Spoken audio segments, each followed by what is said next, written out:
Hello friends, இன்னைக்கு நம்ம வீடியோவில் லெமன் ரைஸ் எப்படி பண்ணணும்னு பார்க்கலாம்.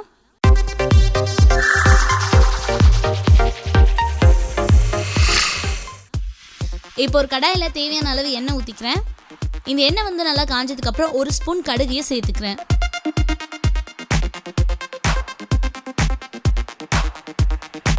இப்போ இதில் ஒரு ஸ்பூன் உளுத்தம்பருப்பையை சேர்த்துக்கலாம்.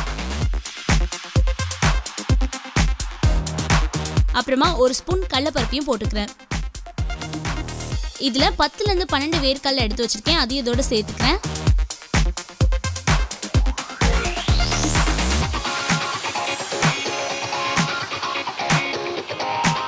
அடுத்ததாக 2 காஞ்ச மிளகாய், அப்புறமா தேவையான அளவு கருவேப்பிலை. இது எல்லாத்தையும் கொஞ்ச நேரம் நல்லா வதக்கிக்கோங்க.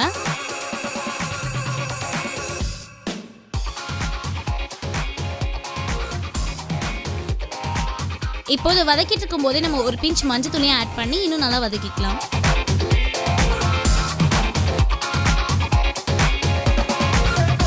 இது கூட ஒரு லெமனை வந்து பிழிஞ்சு ஜூஸ் எடுத்து வச்சிருக்கேன், அதை இதோட சேர்த்துக்கிறேன். இதில் தேவையான அளவு உப்பு சேர்த்து நல்லா மிக்ஸ் பண்ணிக்கலாம். இப்போ வடிச்சு வச்சிருக்க சாதத்தை வந்து இதில் சேர்க்க போகிறோம். சாதம் வந்து நல்லா உதிரியாக எடுத்துக்கோங்க, அப்போ தான் நல்லா டேஸ்ட்டாக இருக்கும். இப்போ இதில் நான் தேவையான அளவு சாதத்தை போட்டுக்கிறேன். இதை வந்து நல்லா மிக்ஸ் பண்ணிக்கலாம். இப்போ நல்லா மிக்ஸ் பண்ணியாச்சு. நமக்கு தேவையான லெமன் ரைஸ் ரெடி ஆயிடுச்சு. என்ன ஃப்ரெண்ட்ஸ், லெமன் ரைஸ் செய்யறது எவ்வளோ ஈஸின்னு பார்த்தீங்களா?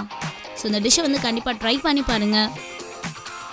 இந்த வீடியோவை நிறைய பேருக்கு ஷேர் பண்ணுங்கள். இந்த மாதிரி வேற ஒரு ரெசிபியோட நெக்ஸ்ட் டைம் நான் உங்களை மீட் பண்ணுறேன்.